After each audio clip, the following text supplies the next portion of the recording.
Sugiro que assista, porque eles até meio que completam, é como se fosse um terreno que eu posso edificar a palavra de hoje, tá certo? Então é interessante que vocês possam ver os 4 vídeos anteriores. Hoje eu vou tentar ser inclusive até mais curto, tá certo? Porque é um tema que deveria ser fácil pra gente. É um tema que na realidade a gente deveria viver com muita tranquilidade, né? Então eu vou começar, né? Tentar não, eu vou começar alicerçando vocês com a palavra de Deus, para que vocês sejam convencidos pela palavra de Deus, certo? Quem convence a pessoa da verdade, da verdadeira verdade, não sou eu. Não é um padre, não é um pastor, não é um pai de santo. Quem entrega a verdadeira verdade é a palavra de Deus revelada pelo Espírito Santo. É a única forma de você ter contato com a verdade. E a porta de acesso é através de Jesus, tá certo? Então, por que eu resolvi compartilhar, ainda tem algumas pessoas entrando, né? Por que eu resolvi compartilhar sobre ocupar o lugar do filho? Hoje eu e a Michelle, a gente teve uma experiência que me deixou até triste no momento, né? A gente estava dirigindo e a gente falou com algumas pessoas sobre esse encontro hoje, né? E teve uma das pessoas que, tipo assim, ela respondeu de uma forma muito machucada, né? A gente percebeu que é uma pessoa que está muito machucada com relação ao Evangelho, né? De alguma forma, no percurso dela de crescimento espiritual, de busca espiritual, de encontrar a Deus, quando ela buscou socorro em alguma igreja, né, ou algumas igrejas, enfim, eu não sei onde é que ela foi especificamente, mas quando ela buscou socorro, o que deveria ser o socorro piorou a situação dela, certo? Então ela se machucou tanto, ou foi tão machucada, foi tão agredida na sua forma de viver, nos seus conceitos, enfim, naquilo que ela acreditava, e ela acreditou que as orientações que estavam chegando para ela seriam suficientes para salvar o casamento dela, para salvar a vida dela. A gente conhece só um pouquinho da história dela, só que ela saiu tão machucada, tão ferida daquele ambiente, que ela simplesmente se fechou. Ela se fechou totalmente, assim, ela não quer saber da palavra de Deus, ela não quer saber de visitar uma igreja, ela não quer saber de espiritualidade. Quando a gente tenta conversar com ela alguma coisa, ela já bota uma barreira, fica dura, se fecha, porque ela foi machucada nesse ambiente. E qual é esse ambiente? É o ambiente da religiosidade. Então, até antes da gente começar, eu quero deixar bem claro para vocês isso. O que eu vou conversar com vocês não se trata de religião, não tem nada a ver com religião. Na realidade, eu não sei nem se eu posso falar dessa forma, mas eu tenho um ódio do espírito de religiosidade. A religião, pessoal, ela entrou na nossa vida quando Eva comeu aquela bendita maçã. Na hora que a Eva comeu aquela bendita maçã e deu para Adão, entrou na vida de Eva e entrou na vida de Adão o conhecimento do bem e do mal. Era a árvore do conhecimento do bem e do mal. Eles tinham a árvore da vida e resolveram comer a árvore do conhecimento do bem e do mal.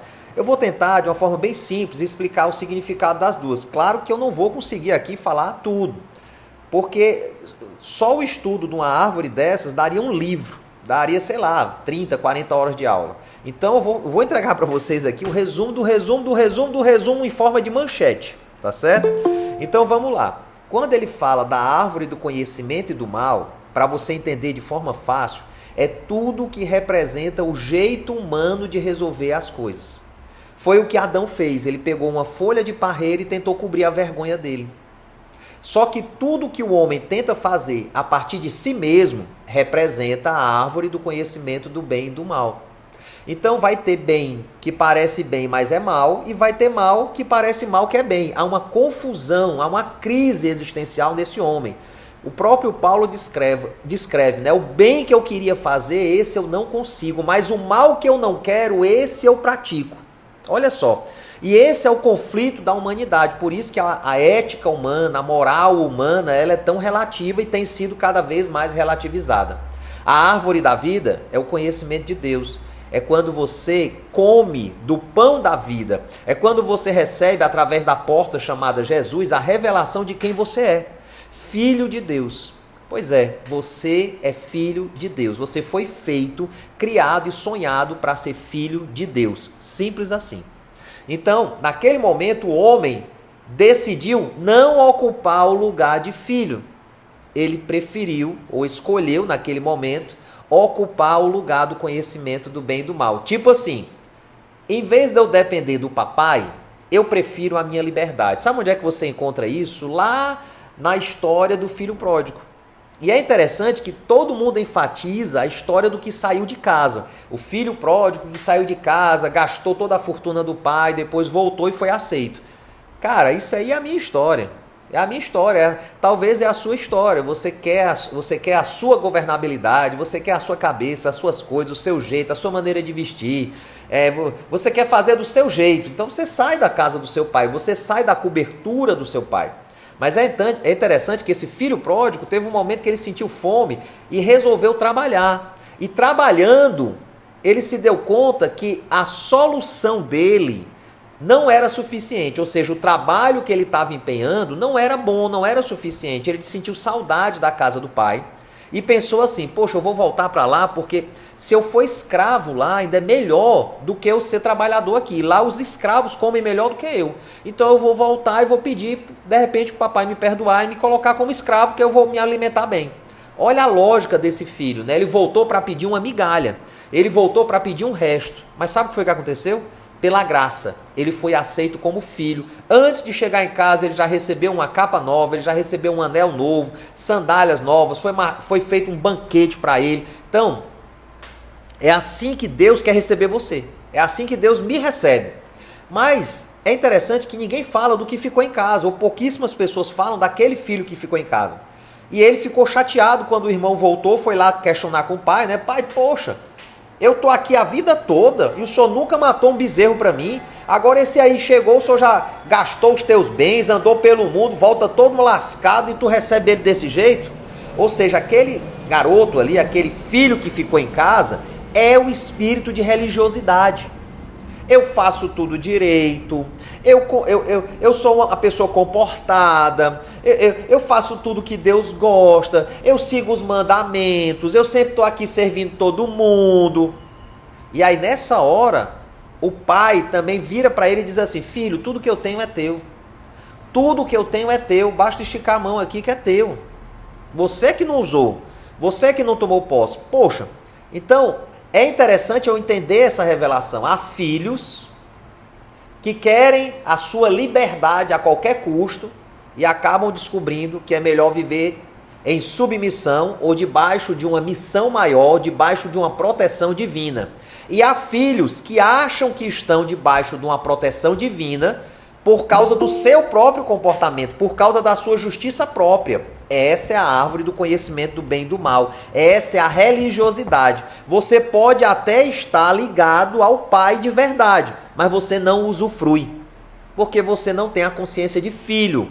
Aquele filho que ficou em casa tinha um comportamento de escravo. Aquele filho que ficou em casa não acessava as riquezas do pai com medo.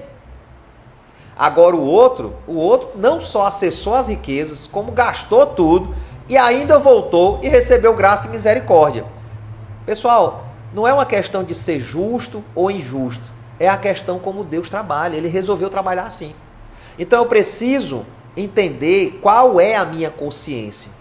A minha consciência é uma consciência de filho de Deus, de verdade. Eu tenho coragem de pedir algo para o meu pai, eu tenho coragem de acessar a riqueza dele, eu tenho coragem de acessar a sabedoria dele, ou eu tenho uma mentalidade de escravo, uma mentalidade de filho que está debaixo da cobertura, eu estou convivendo com Deus, eu tenho um crescimento espiritual, eu olho para Deus, eu oro, eu jejuo, eu recebo coisas de Deus, mas eu não tenho coragem de acessar tudo que está à minha disposição, eu não tenho coragem de acessar a minha herança. Qual é o meu perfil? E isso vai ficar claro quando você olha como é que as coisas na sua vida têm andado, como é que tem acontecido as coisas na sua vida. É interessante. Eu e a Michelle, nós temos vivido, que eu não posso testemunhar ainda, mas nós temos vivido um tempo fabuloso de mimo. Jesus tem mimado a gente, porque eu estou aprendendo. O que eu estou compartilhando com vocês é algo que eu tenho aprendido. Porque eu tinha a mentalidade desse filho que ficou em casa. E tem vergonha de pedir algo para o pai, mesmo estando tudo à disposição. Ainda hoje eu passo por situações assim. Porque a minha mentalidade me impede de entender quem realmente eu sou em Cristo Jesus. Como assim, Fabrício?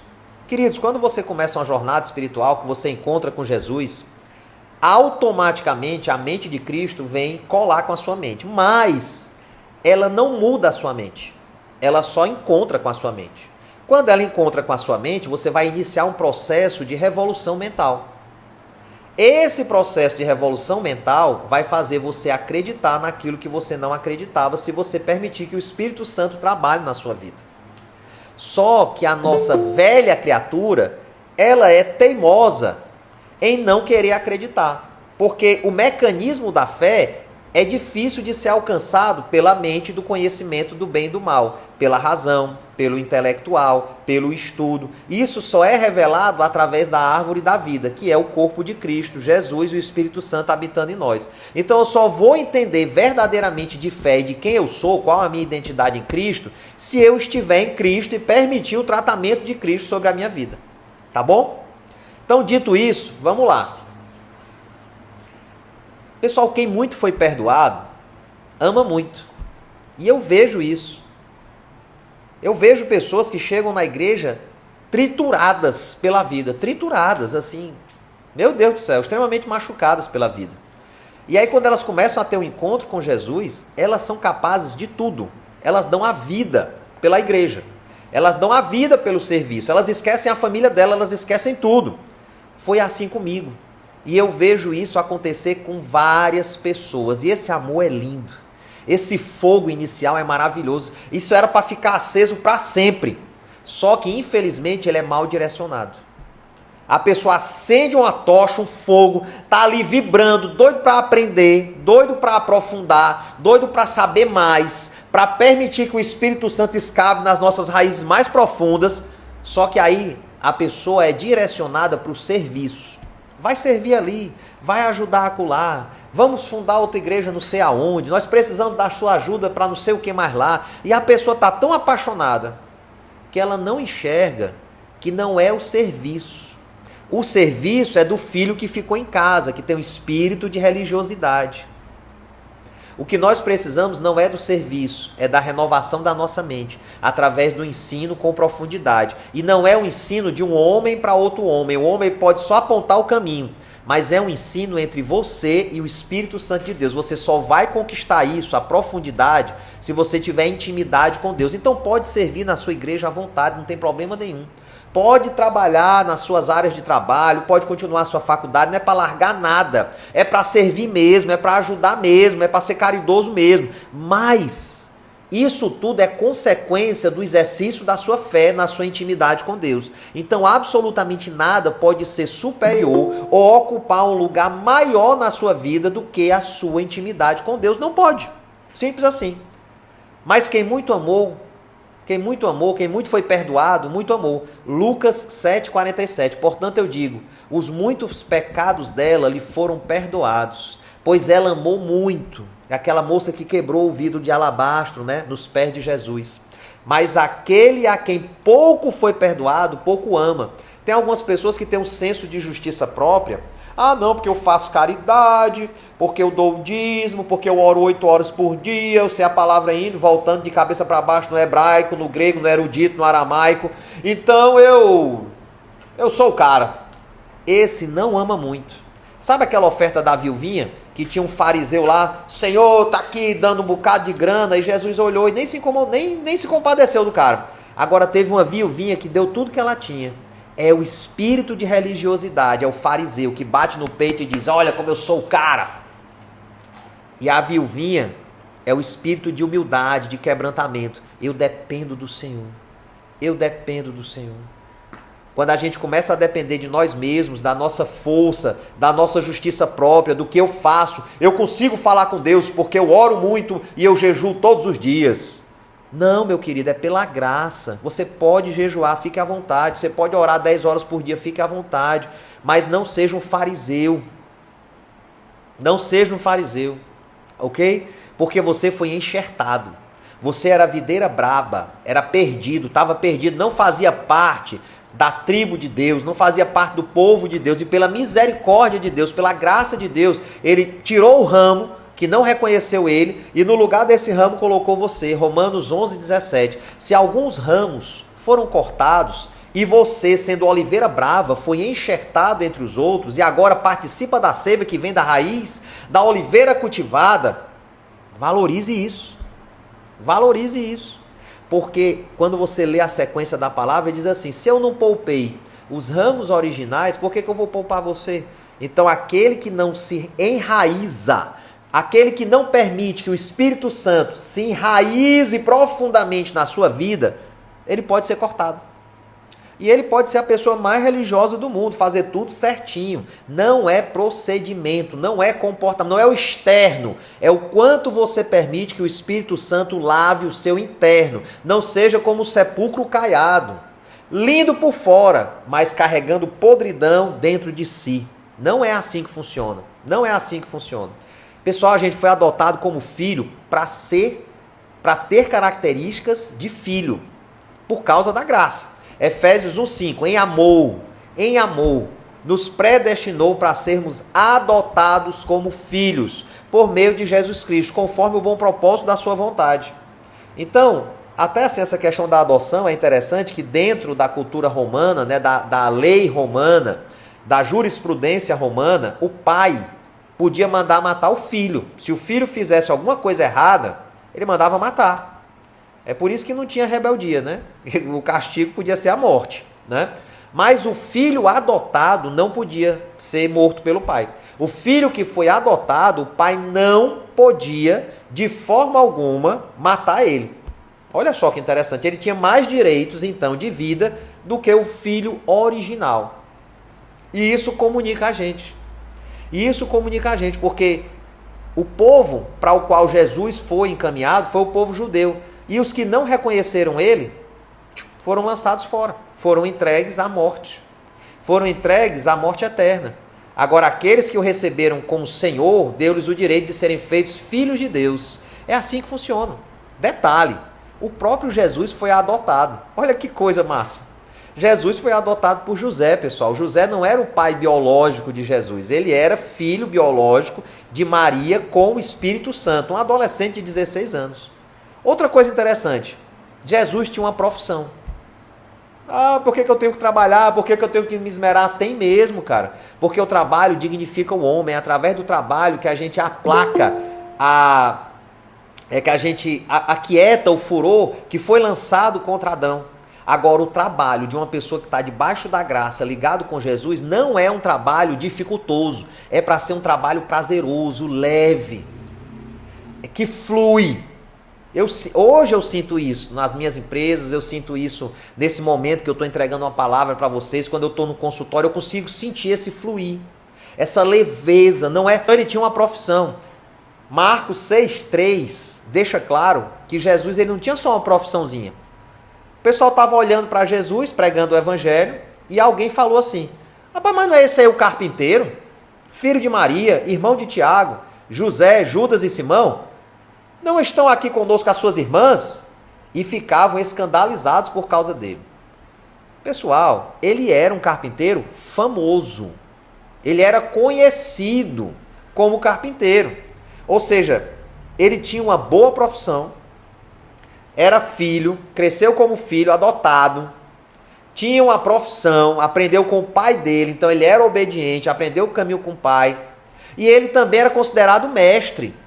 Ou seja, ele passou por todo o roteiro educacional que todos nós temos que passar. Então, assim, suas obras, o que você conseguiu conquistar, o que você conseguiu fazer, Jesus passou por todas elas. E pode ter certeza que ele teve dificuldades também. Lucas 4,16, ele foi a Nazaré, onde havia sido criado, e no dia de sábado entrou na sinagoga, como era seu costume, e levantou-se para ler. Então ele sabia ler. Não era todo mundo que sabia ler, pessoal, naquela época. E quem é que ensinava a ler? A mãe começava o ensinamento, mas depois ele ia para um rabino para continuar a aprender a interpretar, a decorar a lei e depois interpretar a lei no nível mais alto. O nível mais alto era considerado mestre. Esse mestre podia ler na sinagoga. Então aqui, se Jesus está sendo convidado ou foi permitido a ele ler na sinagoga, ele não era qualquer um, meu querido. Ele era um cara de boa fama, de boa família, e ele tinha educação, era erudito, porque não era qualquer um que pegava naquele livro e lia. Foi-lhe entregue o livro do profeta Isaías, abriu e encontrou o lugar onde está escrito, né? Que ele fala, hoje se cumpre essa promessa, né? Que ele veio anunciar as boas novas, né? Então a gente já sabe que esse Jesus, ele andou aqui entre nós, mas ele está onde agora? Onde é que foi parar Jesus? Atos 2,33, exaltado, à direita de Deus. Ele recebeu do Pai o Espírito Santo prometido e derramou o que vocês agora veem e ouvem. Atos 2,34, pois Davi não subiu aos céus, mas ele mesmo declarou, o Senhor disse ao meu Senhor. Aqui Davi está falando de Jesus, ele teve uma visão profética de Jesus. Senta-te à minha direita. Então aqui fica claro que Jesus está à destra de Deus, à direita de Deus. Lucas 22:69, mas de agora em diante o Filho do Homem estará assentado à direita do Deus Todo-Poderoso. Então eu já sei o endereço de Jesus. Ele está assentado à direita do Pai. E onde é que nós estamos? Onde é que você está? Colossenses capítulo 3, do 1 ao 3. Portanto, já que vocês ressuscitaram com Cristo, procurem as coisas que são do alto, onde Cristo está assentado à direita de Deus. Mais uma confirmação da onde Cristo está. Mantenha o pensamento nas coisas do alto, a mentalidade, a cabeça nas coisas do alto, e não nas coisas terrenas, pois vocês morreram. E agora a sua vida está escondida em Cristo Jesus. Com Cristo Jesus em Deus. Então você está escondido em Deus através de Cristo Jesus. É lá que você está. Essa é a posição que nós devemos ocupar. E como é que a gente ocupa essa posição? Portanto, já que vocês ressuscitaram, então eu preciso entender o milagre da ressurreição. O milagre, ele não acabou na cruz, não. Ele começou na cruz, passou pelo inferno e deu lugar para a gente através do túmulo. O túmulo é onde nós somos ressuscitados, então nós temos que morrer para a nossa velha criatura. Aquela nossa mentalidade antiga tem que ser revolucionada. Ela tem que morrer, as coisas velhas têm que se passar. O que passou, passou, tem que ficar enterrado. Eu não preciso ficar desenterrando defunto. Eu tenho que olhar para frente, manter a minha mente, manter o pensamento nas coisas do alto. Eu preciso manter o meu pensamento nas coisas do alto e não nas coisas terrenas, pois vocês morreram. Eu preciso entender esse milagre e viver esse milagre. Colossenses 1,13, pois ele nos resgatou do domínio das trevas. Qual era o domínio das trevas? O engano, a mentira, a escuridão, a falta de entendimento. Era lá que a gente vivia. A gente tinha uma prática na nossa vida, uma rotina, onde a gente não percebia as coisas negativas que a gente estava fazendo, porque a gente vivia de acordo com a árvore do conhecimento do bem e do mal. Nós determinávamos o que era bom, nós determinávamos o que era a nossa moral, de acordo com o que a nossa família, a nossa comunidade explicou para a gente ia seguindo o barco. Só que agora a gente entrou em contato com a árvore da vida, que é Jesus. E essa árvore da vida começa a revelar para a gente o que é que agrada a Deus, no sentido da nossa aproximação a Deus. Não tem nada a ver com pecado. O pecado é errar o alvo, não é adulterar. O pecado é quando você desvia do alvo. E qual é o nosso alvo? Se parecer. Voltar à nossa imagem original, imagem e semelhança de Deus. Fomos criados à imagem e semelhança de Deus. Então o propósito da santificação, o propósito de conhecer a Deus, de andar na presença de Deus, de entender o lugar que eu devo ocupar, o lugar de filho lá escondido em Deus, junto com Cristo Jesus, lá no trono celestial, esse lugar que eu preciso entender, ele é o meu alvo. Por que ele é o meu alvo? Porque é o projeto de Deus. Nós podemos nos aproximar do trono da graça com confiança. Hebreus 4,16. Assim, aproximemo-nos do trono da graça com toda a confiança, a fim de recebermos misericórdia e encontrarmos graça que nos ajude no momento da necessidade. E tem gente que está dentro da casa do papai, igual o filho lá que ficou em casa, e não tem coragem de chegar perto do pai e pedir algo. Não tem coragem de chegar perto do pai e dizer assim, pai, eu estou aflito, me dá um abraço. Conforta aqui a tua criança. Pessoal, nós somos filhos do amor de Deus. João 3,16, esse versículo é super conhecido, porque Deus tanto amou o mundo, que deu seu Filho unigênito, para que todo aquele que nele crê não pereça, mas tenha a vida eterna. Então, pessoal, entenda, Deus sacrificou o próprio Filho por amor a nós, essa é a maior prova de amor. Então, como é que ele não pode ser um pai amoroso que cuida de todas as nossas necessidades? Não andeis ansiosos pelo que comer, pelo que vestir, porque Deus cuida disso. Deus cuida de todas essas coisas, não só dessas coisas, das coisas excelentes também. Em breve eu e a Michelle vamos poder testemunhar as loucuras que a gente está fazendo de acordo com essa filiação que a gente está entendendo. A gente está se sentindo filhinho do papai. João 3,17, pois Deus enviou o seu Filho ao mundo não para condenar o mundo, mas para que esse fosse salvo por meio dele. João 3,18, quem nele crê não é condenado, mas quem não crê já está condenado, por não crer no nome do Filho unigênito de Deus. Pessoal, a nossa mente não consegue crer. Esse é o grande problema. A nossa mente ela foi codificada pela árvore do conhecimento do bem e do mal. Então esse código, ele define coisas como justas e injustas a partir da nossa lógica.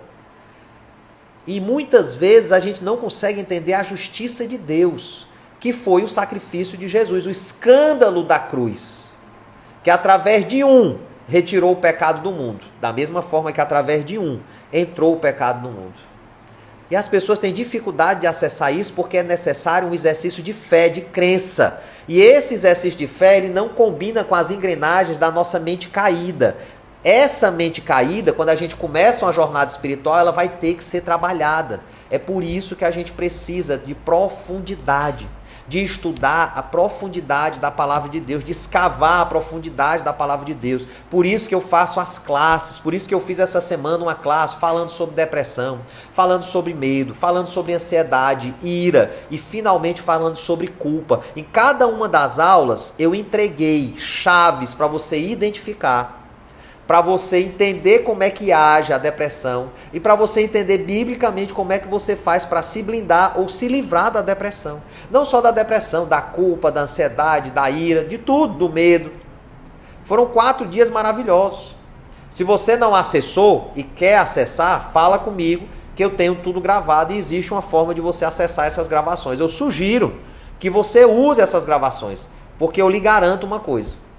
Culpa, no mínimo, culpa e medo afligem a sua vida e estão relacionadas. E normalmente no ambiente religioso, não sei se você vive no ambiente religioso, com cobrança, com condenação, com práticas, com usos e costumes, a sua culpa ela é potencializada. Você vive sentindo culpa de tudo que você faz. Feliz o homem que não se condena naquilo que pratica. E quando a culpa é potencializada, o medo aumenta e você fica paralisado. Então, se eu fosse você, fala comigo depois que eu vejo o acesso para você dos vídeos. E se você não assistiu e já está com os vídeos, assista. A gente foi feito novo através do túmulo de Deus. 2 Coríntios 5,17.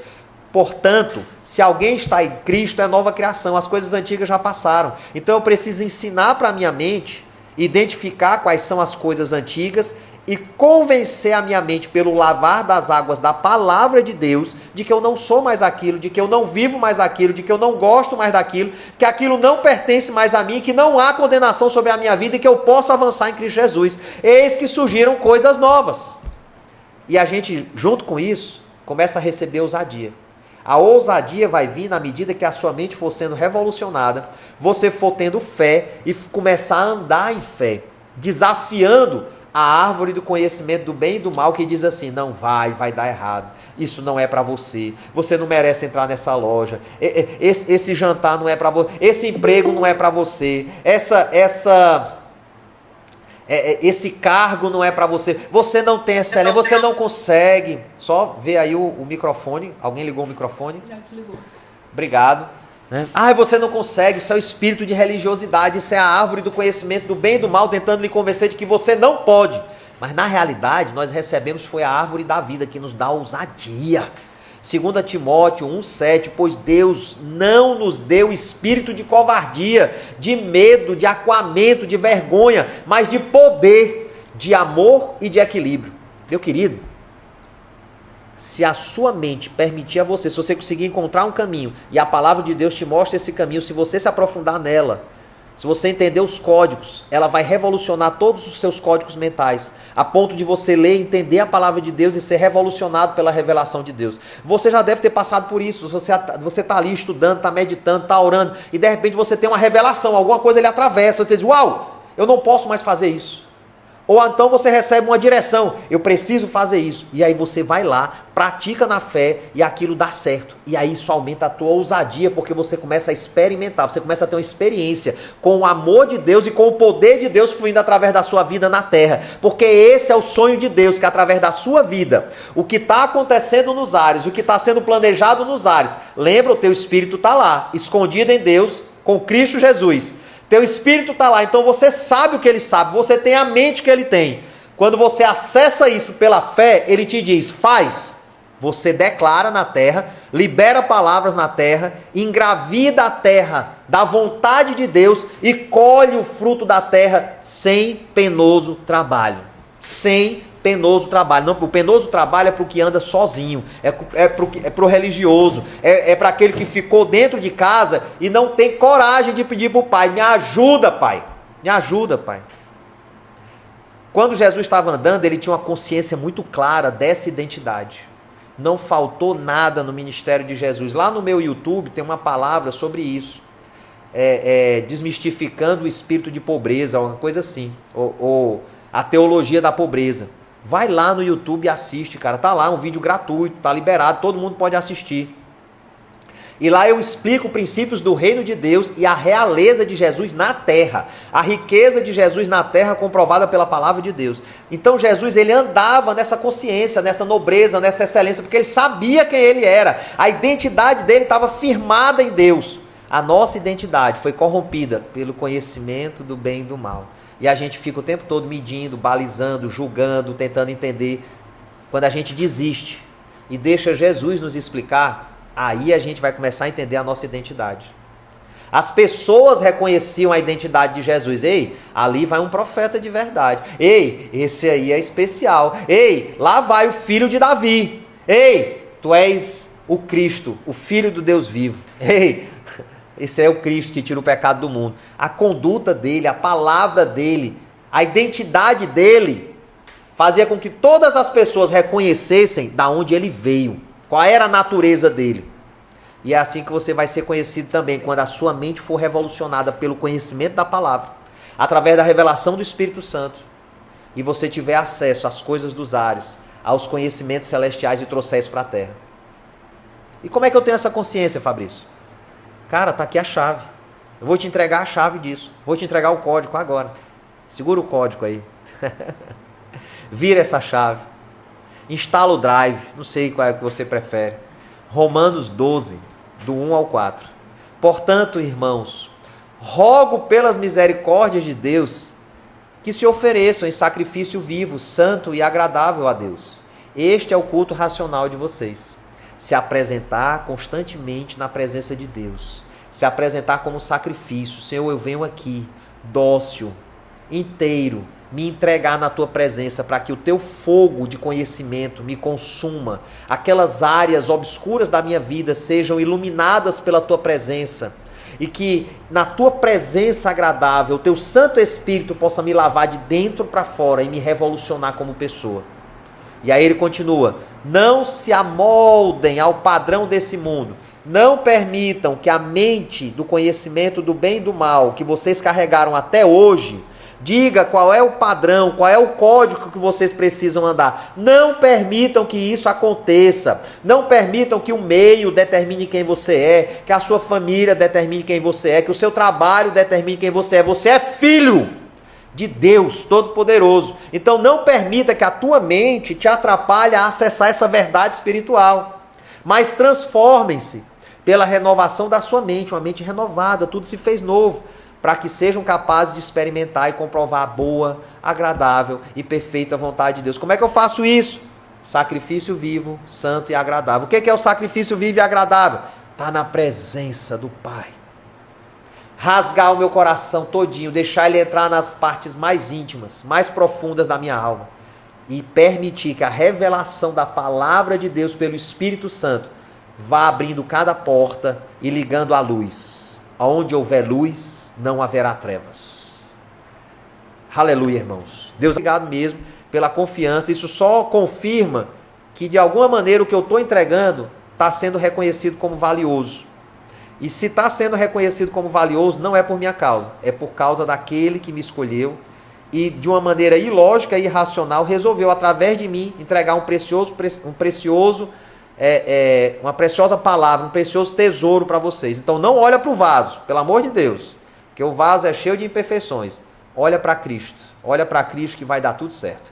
Detalhe, quem fez o curso comigo agora tem direito a um atendimento online, tá? Então, mas você tem que me procurar. Fabrício, eu fiz o curso, eu quero o atendimento. Aí nós vamos agendar online. Segunda coisa, você que fez o curso agora, ou adquiriu os vídeos, ou tiver na próxima turma desse curso, que eu vou já divulgar lá no grupo, você tem 20% de desconto no evento presencial que eu vou realizar no BS Designer no dia 29 de junho, 29/6, é o dia inteiro, começa às 8 horas da manhã e vai até às 8 horas da noite, você nem percebe o tempo passar, tá certo? Vale a pena demais, pessoal, vale a pena demais, tá? Deus abençoe vocês em tudo ricamente, em nome de Jesus. Boa noite. Eu vou orar por todos, tá bom? Senhor, eu quero te agradecer por cada uma dessas pessoas que veio aqui hoje. E eu peço, Senhor, honestamente, do fundo do meu coração, que eles possam entender essa bênção maravilhosa que o Senhor deixou para nós, que é ocupar um lugar dentro de Deus, no trono da graça, acompanhado por Jesus. Meu Deus, isso é maravilhoso. Ajuda a nossa mente a ser revolucionada por essa revelação e a gente possa andar na terra como Jesus andou, com a postura do Filho de Deus, com a lógica do Filho de Deus, com o amor do Filho de Deus, com a coragem de um Filho de Deus, com a riqueza de um Filho de Deus, com a palavra de um Filho de Deus. Ele sabia quem é que ele representava. Nos dá essa consciência de saber quem nós representamos e nos comportar nessa terra dessa forma, como representantes do reino dos céus, em nome de Jesus. Amém?